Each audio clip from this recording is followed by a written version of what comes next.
안녕하세요, 시청자님. 감사합니다. 안녕하세요. 네, 반갑습니다. 예. 시청자님께서는 그러면 요거 1주택이신 상태이신 건가요?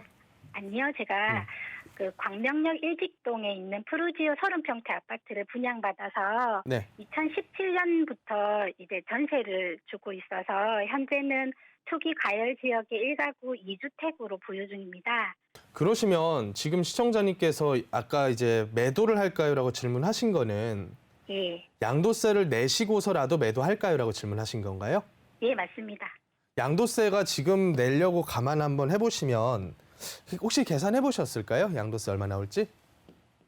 예, 조금은 해봤어요. 한번 들어볼까요? 일단은 광명역세권 개발할 때 지어진 아파트 말씀하신 것 같고 예. 평촌권은 사신 지 얼마 안 됐다고 제가 들은 것 같거든요.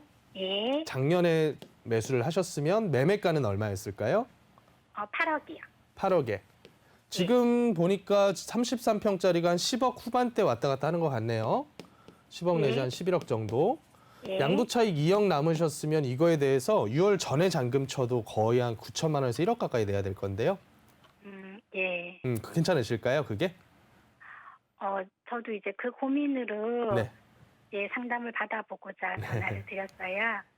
그러면 우리가 뭘 또 계산을 해봐야 되냐면 양도세랑 보유세를 또 계산을 해봐야 돼요. 예. 그럼 보유세는 지금 한 분 명의로 두 채가 다 돼 있으신 건가요? 아니요. 신랑하고 저하고 각각 명의로 한 채씩 개별 보유 명의로. 중입니다. 예. 그러면 시청자님께서는 이 두 채를 다 끌고 가도 보유세에 대한 걱정은 크게 안 하셔도 돼요. 어차피 지금 10억, 11억 된다고 하더라도 올 3월 달에 나온 그 공시가액 확인해 보셨나요? 예. 한 7억 내외죠? 7억 아래에 있죠? 예. 한 6억대 돼 있나요? 예. 자, 6억대라면 시청자님은 종부세 대상은 해당이 안 될 겁니다. 예. 종부세는 올해 연말 기준으로도 나오기 힘들 거고 아마도 뭐 내년에 공시가 기준이 더 올라가면 그때는 일부 나올 수는 있어요. 예. 근데 남편께서 가지고 계신 그 물건은요? 예. 보유세 그 공시가 얼마 정도 확인되나요? 공시가 작년 기준 7억 100이요. 작년 예. 7억 되면 올해는 뭐 8억 내외 정도 되겠다라고 대충 한번 볼게요. 예. 그러면 남편께서도 종부세 때문에 걱정이실 일은 없어요. 그러면 결론 두 개 다 끌고 가도 세금 때문에 걱정일 일은 안 생기실 거다. 그런데 우리가 봐야 될 거는 단순히 세금만이 아니죠. 어떻게 보면 투자라고 하는 걸 했을 때 그 예. 투자의 결실을 맺으려면 매도해서 매도한 금액을 내 손에 쥐어야지 그 투자가 끝난 거잖아요. 예. 그러면 그런 관점에서는 보유 기간이 길어지고 있다고 하는 거는 기간별로 수익률로 봤을 때 수익률이 계속 높아지려면 앞으로도 가격이 꾸준하게 올라줄 거다라고 기대를 해야 돼요. 예. 말씀드린 게 이해가 되시죠? 예. 그러면 이런 관점에서 앞으로 이렇게 꾸준하게 더 오르는 게 가능해 보이느냐? 제가 보는 기준으로는 좀 어렵지 않을까라는 생각을 좀 해요. 시청자님 생각은 다를 수도 있어요. 근데 여러 가지 여건들, 제가 방송상에도 여러 차례 말씀을 드렸는데 여러 여건들로 살펴보건대 꾸준한 상승이 앞으로 더 몇 년간 이어진다고 보기는 상당히 어렵다. 저는 이렇게 봐요. 작년에 매수를 하고 네. 1년도 안 되었는데 2억 3억이 올라서 네. 저도 이게 너무 갑자기 올라서 이걸 어떻게 해야 되나 고민이었거든요. 작년에 왜 어떤 연유로 올랐는지에 대해서 한번 우리가 생각을 해볼 필요가 있어요. 작년 2020년도 한 해는요. 예. 모든 자산 시장이 이상 현상이 나타났었던 때예요. 이 코로나라고 하는 게 그렇잖아요. 여태껏 추세대로라면 절대로 해서는 안 될 유동성을 모든 국가에서 풀었어요. 예. 근데 이게 용인이 됐어요. 왜냐하면 미국에서 그렇게 해주고 있으니까. 그러다 보니까 그 유동성으로 인해서 사람들이 정신이 나가는 거예요. 어떤 식의 얘기가 나오냐면 현금 갖고 있으면 이거 쓰레기 된다는 얘기가 나와요. 뭐라도 바꿔놔야 된다.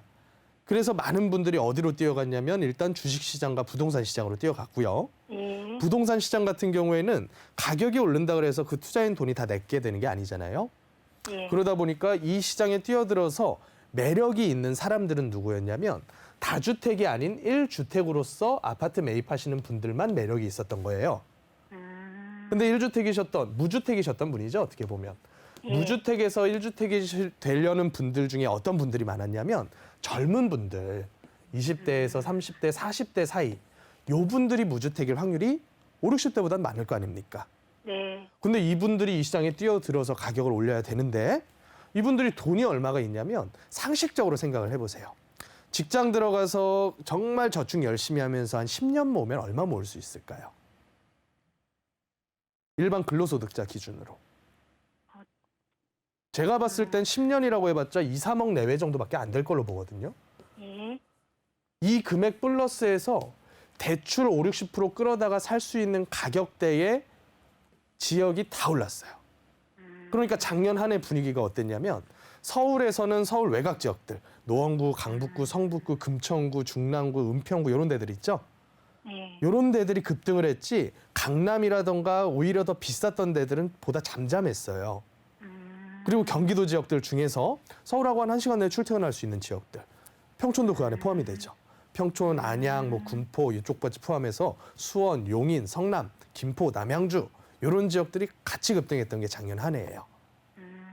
이게 그 이상 현상의 전말이면 앞으로 몇 년간 왜 제가 오르기 어렵다라고 얘기를 드리냐면 그 이상 현상을 만들어냈던 원인이 이제 종료가 돼가고 있다는 거예요. 예.